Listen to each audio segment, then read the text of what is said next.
Então, tá bom. Então, vamos voltar. Espera aí que eu acho que tem uma pergunta aqui. E a Helena. Não, mas o que aconteceu com o rapaz? Ele mandou ir para trás assim, e aí o que aconteceu? Ele estava numa reunião no computador, aí a moça que ia entrevistar, ia perguntar, falou assim, chega um pouquinho sua cadeira para trás, porque tá fora de foco, tudo. Ele foi chegar e caiu da cadeira. E aí ele ficou todo assim, ai, desculpa. A Helena tá me perguntando. Pessoa, você tá fora de foco, arreda para trás. Ah, não, eu tô na parede, ó, não cai não. Deus me livre. Helena tá perguntando, seria na objetiva, é uma lei em branco, vai sempre precisar de outra lei para completar ou não? Helena, não sei se eu tô entendendo a sua pergunta, mas você está me perguntando que na objetiva nós vamos precisar de uma outra lei para ela ser objetiva? Não, não necessariamente. Por quê?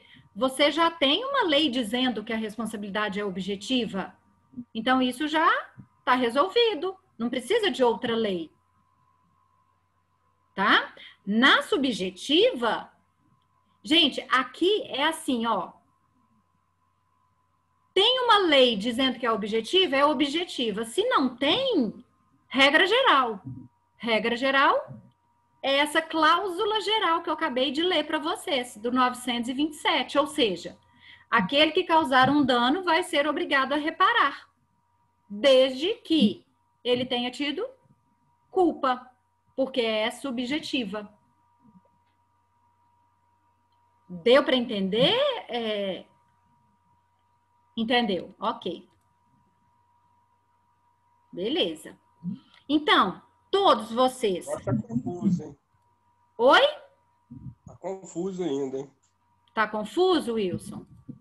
Tá. Então, vamos lá. Vamos clarear. Vamos tentar clarear isso aqui. Nós temos dois tipos de responsabilidade civil. Civil, hein, gente? Não estou falando de penal. Civil.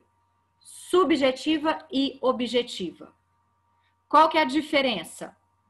Na subjetiva, nós temos que comprovar 4 elementos, que são conduta humana que causa um dano, havendo um nexo causal entre conduta e dano, e culpa do agente. Objetiva, conduta, dano e nexo. Não precisa comprovar culpa.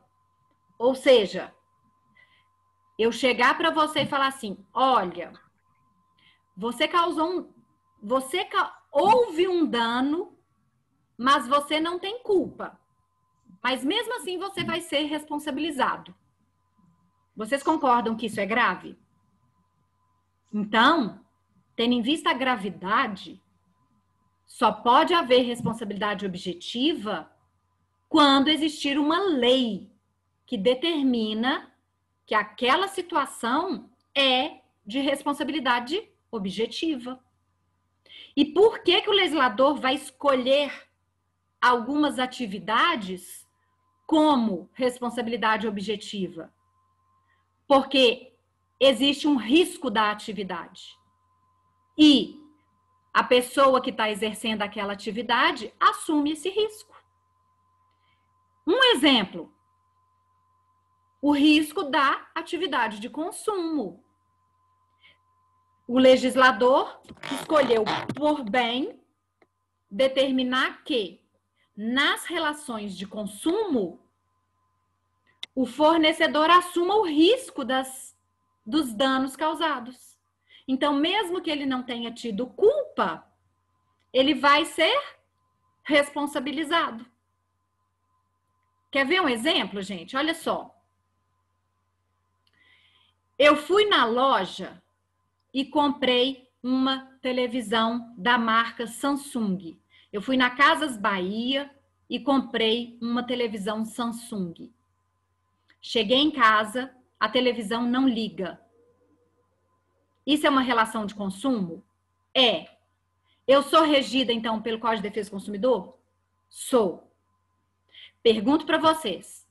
Gente, a Casas Bahia tem alguma coisa com a televisão Samsung não ligar? Não, mas ela responde. Não, mas ela responde. Quem respondeu? Rômel? Eu, Rômel. Ô, Rômel, por Mas que... a Casa Bahia está respondendo solidariamente, né? Tá, solidariamente, mas objetivamente. Por quê? Porque nesse caso, ela é uma relação de consumo. Ela vendeu um produto, o produto não funcionou, mas também tem um terceiro que passou para ela. Nesse caso, na relação de consumo, ela responde sim. Houve dano? Houve. Então, é de teor dela também responder também, a Casas Bahia. Tá, mas Rômel, aí vamos melhorar. Tá tudo certo que você falou. Vamos melhorar com um detalhe a mais. Por que a Casas Bahia vai responder? Porque No Código Civil temos uma fala... lei, Código de Defesa do Consumidor, que diz que esse caso a responsabilidade é objetiva. Nossa, mas Casas Bahia, ela não teve culpa de nada. Não, não teve. Mas, sinto muito, a lei falou que ela responde. Agora, o caso dela responder não significa que ela vai ressarcir, né? Vai Por ressarcir ela- sim, Wilson. Mas quem vai ressarcir não vai ser a fabricante, que ela vai fazer só a ponte, né? Depende. Quem vai escolher isso é o consumidor. Se eu quiser entrar com uma ação contra a Casas Bahia, a Casas Bahia vai ser obrigada a me ressarcir. Agora, se forma como ela ela vai quiser ter direito de regresso contra a Samsung, aí o problema é dela. Tem uns prazos também, né, pô? Hã? Então isso acontece. Tem uns prazos também, né? Ah, não, tudo tem prazo, sim. Tudo tem prazo, tem que cumprir os prazos. Vou fazer um exemplo aqui, vou ver para ver o que é isso. Por exemplo, vamos dizer que na lei 869 tem uma conduta que é reprovada. Por exemplo, ter que informar a autoridade competente uma irregularidade. E aí a autoridade que deveria fazer isso não fez e tocou o processo para frente. Mas aí não se sabe por que ele não fez. Mas está na lei que ele deveria ter feito alguma coisa. Ele já responde objetivamente ou tem que caracterizar a materialidade? Isso aí, você está falando uma relação de consumo? Não, aí já é uma relação administrativa. Tá, então, de novo, olha só. Wilson, você está com a Constituição nas mãos? Eu estou aqui no computador. Vou ler para você, ó. Aqui é um outro caso de responsabilidade objetiva. Vai para mim, se você tiver, lá no artigo 37 da Constituição. O artigo 37 da Constituição começa o capítulo da administração pública. Na hora que você lê o artigo 37, parágrafo... Vou só confirmar aqui, acho que é o 6º. Já falei, votação tem que ser ela mesmo. Artigo 37, parágrafo 6º. Diz assim: as pessoas jurídicas de direito público e as de direito privado prestadoras de serviços públicos responderão pelos danos que seus agentes nessa qualidade causarem a terceiros, assegurado o direito de regresso contra o responsável nos casos de dolo e culpa. Então, Wilson, o dano não foi a terceiro, pode até ser, se a gente considerar o erário como terceiro, foi dano ao erário. Tá, tudo bem, foi dano ao erário, mas quem causou o dano ao erário? Servidores que estavam subordinados a essa pessoa que supostamente deixou de observar. Tá, então, aí nesse caso, não é o poder público causando um dano a um cidadão. É uma É, pessoa foram- causando dano ao erário. Nesse caso, a erário. responsabilidade é subjetiva. Ele só vai ser responsabilizado se ele tiver agido com culpa. Ah, entendi. Então, se ele tinha a obrigação de informar e não informou, isso é culpa? De certa forma mas tem que saber por quê, né? É, mas é culpa, não é? Ele não tinha que informar e não informou? Então ele foi Por o quê? Negligente. Mas, por exemplo, se eu passo um relatório para a senhora, por exemplo, que é minha chefe, e aí o relatório é imenso, e a senhora só tem 2 dias para mandar para o tribunal, e a senhora não consegue ler tudo, e passa batido esse ponto, por exemplo. A senhora responde? Eu acredito que sim. Por quê? Se eu não podia deixar isso batido e deixei, ou eu fui negligente ou eu fui imperita. Uhum. Mesmo Tá? com falta de... Agora, eu vou poder alegar falta de tempo? Posso. Né? Mas não sei se cola, não. Entendi. Mas isso também não é o risco da sua profissão como advogada? Você já assume esse risco igual Não, mas aí não é advogado, caso do não. avião? Nós estamos falando de um funcionário causando dano ao erário, não é isso, Wilson? Porque, na verdade, eu estou só supondo, criando um caso, né? Porque a gente sabe que, geralmente, os processos, eles caem na mão da auditoria quando ele já está com o prazo quase vencido. Sim. Aí já manda para o outro, já manda para o outro, já manda para o outro, até chegar no Ministério Público. Sim. Só que, assim... Aí esse manda, ninguém vê o que teria que ver. Dependendo do volume de coisa que tem, pode passar alguma coisa batida nessa falta de prazo, né? Aí, Wilson, vamos imaginar essa situação que você colocou. Se mandou para mim, para eu analisar algo que eu não poderia deixar passar, mas me mandou com um prazo, eu tinha 48 horas para analisar 20 volumes de um processo. Eu não consegui por falta de tempo. Não tem como analisar 20 volumes em 48 horas. Logo, passou. Aí causou um dano. Vão chegar falando que eu tive responsabilidade. Qual vai ser a minha defesa? Olha, eu não tive culpa. Por quê? A culpa foi do Wilson, que me mandou com 48 horas. Por que ele não me mandou antes? Uhum. Entendeu? Então aí, Wilson, nós vamos começar a discutir de quem é a culpa. Ah, entendi. Entendeu? Você vai falar, uai, eu mandei para a Paula, ela que não viu, a culpa é dela. Eu vou falar, uai, a culpa não é minha, não, a culpa é do Wilson. Por quê? Ele me mandou faltando 48 horas. Aí nós já temos uma controvérsia instalada de quem é a culpa. Fato é que, de quem for a culpa, vai responder. Então, nesse caso, a gente persegue a culpa. Nesse caso, a gente tem que avaliar a culpa, porque é um caso de responsabilidade subjetiva. Entendi. Deu para entender? Pessoal, ó um exemplo fácil de responsabilidade subjetiva. Profissional liberal. Vamos pegar a nossa profissão, advogado? Advogado é um caso de responsabilidade subjetiva. Por que que é subjetiva? Porque não existe uma lei dizendo que é objetiva. Pronto. Então, é subjetiva. Aí você está analisando um processo de um cliente seu. Aí, você perde o processo do seu cliente. Sabe por quê? Porque você perde o prazo para apresentar defesa. Perder prazo. Advogado perder prazo, para mim, é o cúmulo do cúmulo. E aí, porque você perdeu o prazo, o seu cliente perdeu a demanda. Pergunto, o seu cliente tem ação de indenização contra você?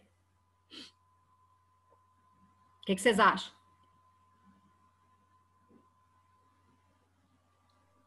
Acho que não. Você acha que não, Rodney?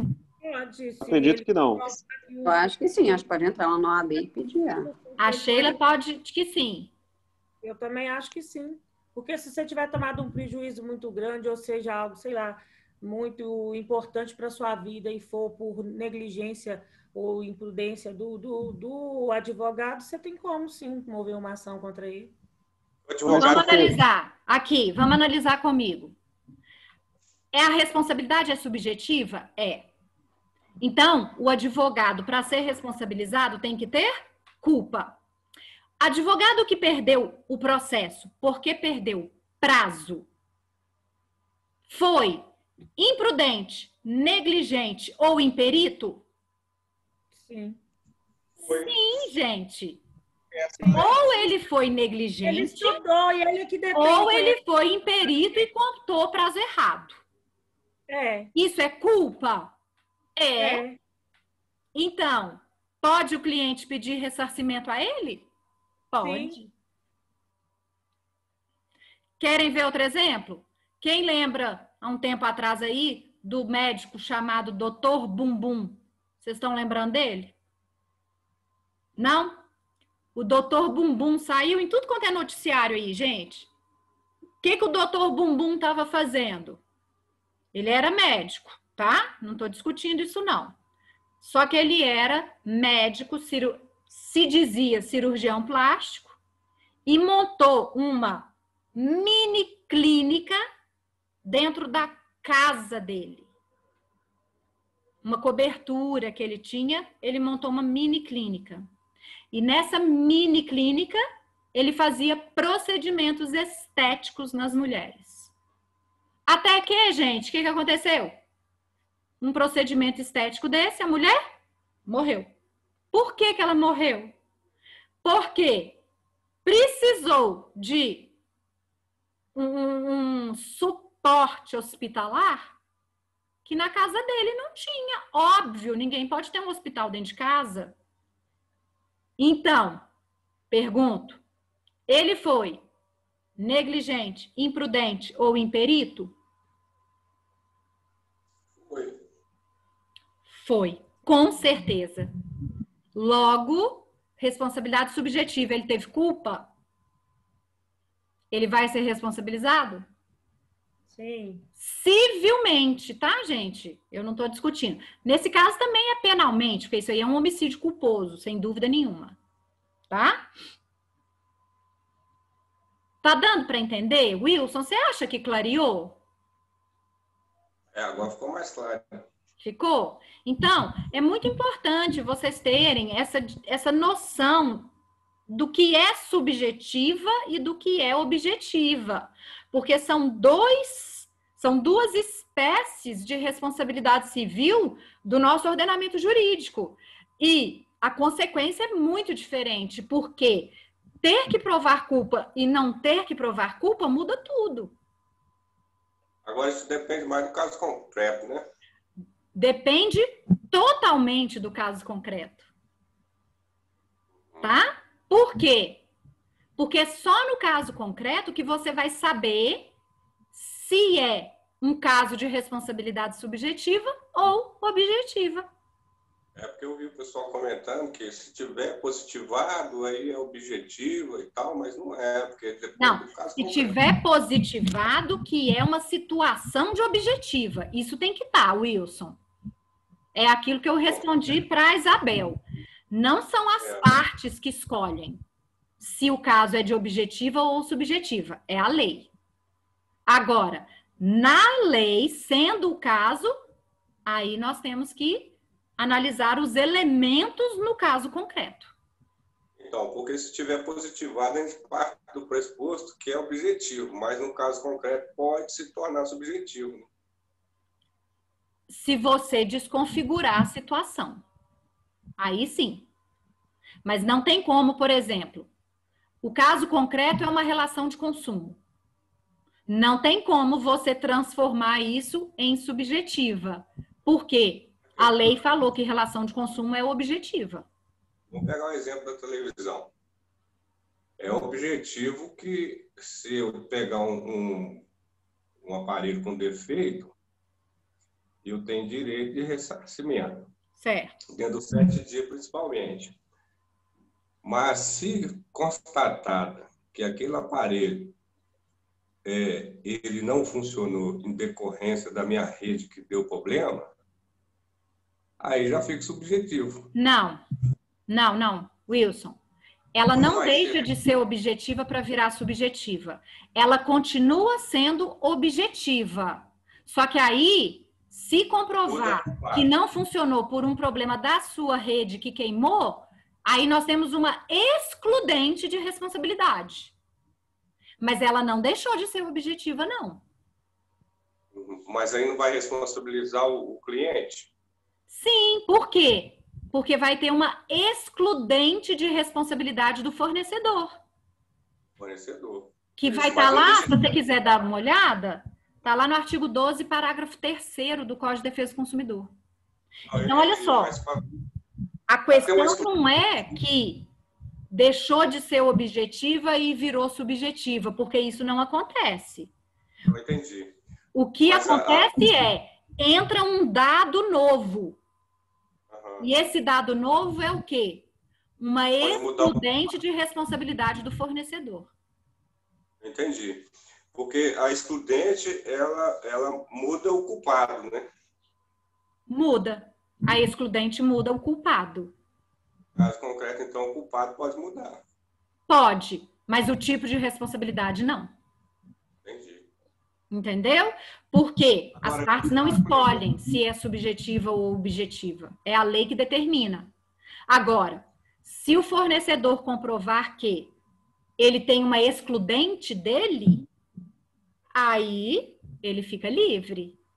E esse exemplo que você deu, que seria a excludente de culpa exclusiva do consumidor, aquilo que nós chamamos de mau uso, exclui a responsabilidade do fornecedor.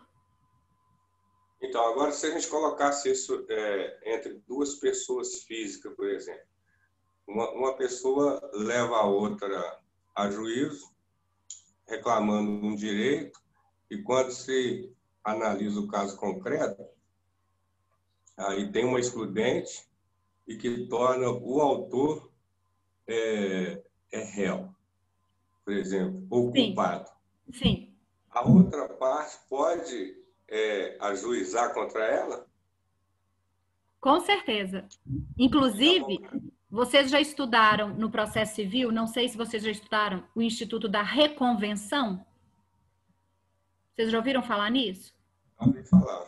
A reconvenção, Wilson, na hora que você está como réu fazendo a sua contestação, na própria contestação você faz uma reconvenção para, você está falando que eu que te devo? É você que me deve. Então agora eu vou cobrar de você. Uhum. Isso pode acontecer na própria contestação. Aquele que era réu se torna autor. Então a culpa pode mudar de lugar, né? Com certeza. Aliás, as grandes demandas de responsabilidade civil giram em torno de discutir quem é o culpado. Entendi. O caso que eu coloquei aqui do motoqueiro, né? Que eu vou fazer a contestação, gente. Vocês começaram a discutir aqui justamente quem é o culpado.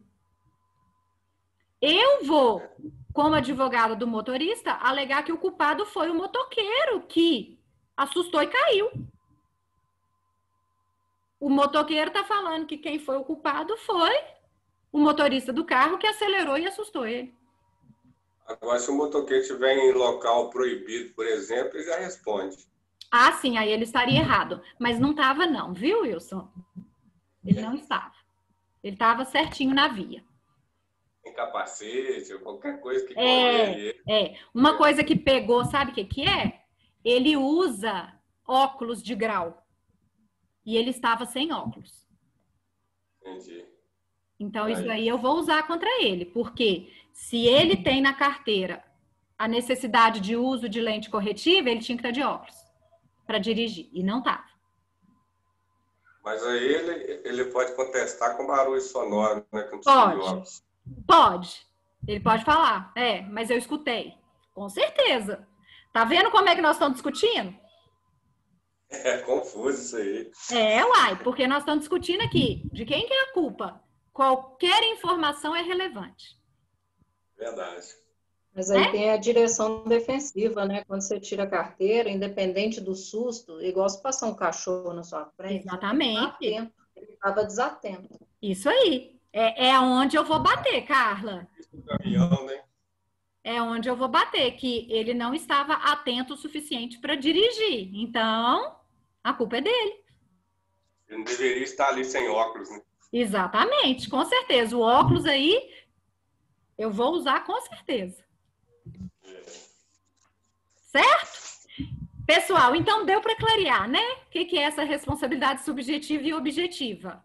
O que nós vamos começar agora? A estudar o primeiro elemento, então, item 1 da responsabilidade subjetiva, que é a conduta humana. Conduta humana é o primeiro elemento da responsabilidade subjetiva. Ou seja, você só pode responsabilizar uma pessoa por um dano se ela tiver tido uma conduta. O que é muito importante aqui? Essa conduta tem que ser voluntária. Então, o que é uma conduta humana para fins de responsabilidade civil? Para aqueles que gostam, às vezes, de anotar, conduta humana é um comportamento humano voluntário. Comportamento humano voluntário que causa dano a terceiro.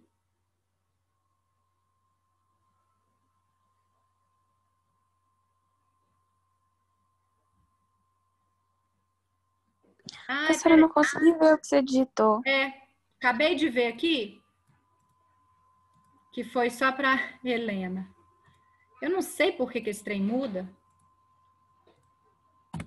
Ah lá. Primeiro elemento, conduta humana voluntária. Então, conduta humana é o comportamento humano voluntário que causa dano a terceiro. Pessoal, muita atenção com essa voluntariedade. Por quê? Para alguém ser responsabilizado, o ato dele tem que ter sido voluntário. O que é voluntário, gente? Tem que ter tido a vontade. Ah, professora, então quer dizer que se a pessoa agiu, mas sem vontade, ela não vai ser responsabilizada? Não. Por quê? Ela não teve voluntariedade. E aqui entra uma informação muito importante na responsabilidade civil, que são os chamados atos reflexos. Se uma pessoa causa dano a alguém por um ato reflexo, a responsabilidade civil fica afastada, porque não existe voluntariedade. Exemplo, vamos lá. Eu coloco um revólver na cabeça do Wilson, viro para o Wilson e falo assim: Wilson, vai lá e quebra o braço da Kelly. Pergunto, gente. O Wilson vai quebrar o braço da Kelly? Ele tá com um revólver na cabeça. Sobre ameaça, vai. Vai. Nilza, teve uma conduta do Wilson? Teve. Sim. Ele não foi lá e quebrou? Teve. Mas eu pergunto, a conduta dele foi voluntária? Não, foi sob pressão mesmo. Foi sobre ameaça, coação. Então, pergunto, a Kelly vai poder ter ação de indenização contra o Wilson? Vai Vocês ter acham? sobre você. Acho que não. Não. Por que não? Porque a conduta do Wilson não foi voluntária. Tá? Então, gente, isso é muito importante. Para uma pessoa ser responsabilizada, tem que ter uma conduta dela. Ok. Mas essa conduta tem que ser voluntária. Não pode ser por pressão, por coação, por ameaça ou por um outro ato que não demonstre a voluntariedade dela. Quer ver um outro exemplo? Hipnose.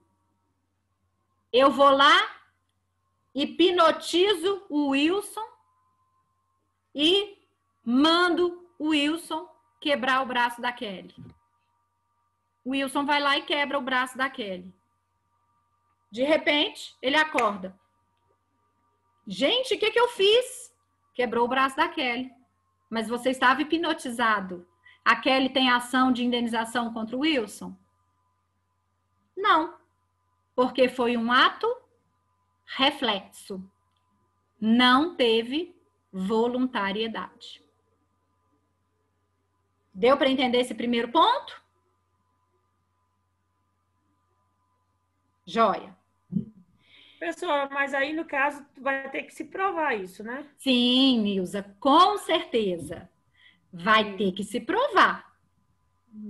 Se a Kelly não sabe nada disso, ela vai entrar com a ação de indenização contra o Wilson. A ação vai correr normal, no decorrer do probatório que vai se provar isso, né? Exatamente. Vamos imaginar. A Kelly não está sabendo absolutamente nada disso. A única coisa que ela sabe é que o Wilson chegou e quebrou o braço dela. Ela vai entrar com uma ação de indenização contra o Wilson. Aí o Wilson vai comprovar que, olha, Kelly, realmente teve uma conduta minha que quebrou seu braço, mas a minha conduta não foi voluntária e eu vou provar isso. Aí cabe ao Wilson provar. Entendi. Ah, e se o Wilson não conseguir provar? Aí eu sinto muito. Ele vai ser responsabilizado. Vai ser responsabilizado. É. Tá? Não existem aí pessoas que não são condenadas até penalmente porque não se consegue provar, mas que no fundo todo mundo sabe que fez? Sim. Então aí tem que provar. Ô, professor. Diga. Tem um amigo nosso na escola de recruta que ele ia ser excluído. Aí o pessoal falou assim, cara, se você tivesse pelo menos quebrado, alguém soprou no ouvido dele lá, se ele tivesse pelo menos quebrado o braço, eles ia segurar ele. Aí o que ele fez? Ele colocou o braço e mandou o cara meter o pé no braço dele. Só que não chegou a quebrar não, mas deu uma luxação lá que ele ficou uns 2 meses afastado. Aí eles não excluíram ele não. Nossa Senhora. José, isso é fraude. Mas né? ele não foi excluído não. Aí passou, ele falou que caiu e tal, todo mundo engoliu. Mas a escolinha toda sabia, ninguém falou nada, entendeu? Omitiu. E os superiores também, que ficou sabendo, fingiu de bobo, sabe? Porque ele era uma boa pessoa e ia estar pegando o pé dele que ia mandar ele embora. Aí segurou ele. Pois é. O que acontece? Não foram atrás da prova. Por quê? Se alguém tivesse ido e comprovado que ele forjou a quebra do braço, ele seria excluído de qualquer jeito e ainda teria aí uma fraude. E o cara que tentou fazer isso também ia ser excluído também. Com certeza, quem quebrou também, né? O Mas aí, agente. como ele era uma boa pessoa, a gente sabia que o pessoal estava pegando o pé dele demais, mas ele era uma boa pessoa, acho que ia segurar Fizeram ele. vistas grossas, isso aí, É. né? Mas é um grande exemplo, ou seja, tudo depende da prova que vai ser elaborada e desenvolvida no processo. Sim, com certeza. Até aqui, gente, tudo bem? Tá. Nós já estamos aqui com 9h15. Eu tenho que explicar para vocês agora, ainda na conduta, que essa conduta pode vir de uma ação ou omissão. Então, nós teremos uma conduta comissiva ou omissiva. Só que agora eu não vou ter tempo, em 5 minutos, de explicar isso para vocês, tá? Então, vamos parar aqui, porque aí na próxima aula a gente começa desse ponto. A conduta humana pode vir de uma ação, que é um fazer, ou de uma omissão, que é um não fazer. Quando que nós teremos um fazer e quando que nós teremos um não fazer, trazendo a responsabilidade civil? A gente explica isso na próxima aula. Pode ser? Tá joia, obrigada. Então, pessoal, muito obrigada. Nos vemos quarta-feira que vem. Boa semana para vocês. Bons Obrigada. estudos, que as provas estão chegando. Qualquer coisa, vocês têm meu e-mail, né, gente? Eu vou pôr aqui, porque eu não sei se todo mundo tem. Professora, confirma o dia de sua prova. Daqui 15 dias, Carla. Dia 30 ou 31? 30. Deixa eu ver aqui. Dia 30. 30 de setembro. Tá joia, obrigada. E a sua matéria vai até qual Até parte? a aula da semana que vem. Até a aula da semana que vem. Tá bom, obrigada. Tá? De nada. Valeu. Qualquer coisa, Tá, me mandem e-mail. Ó, pus aí pra vocês. Viu? Tá bom. Beijo pra vocês. Boa semana. Obrigado, você Obrigada. também. Você também. Tchau. Tchau, tchau.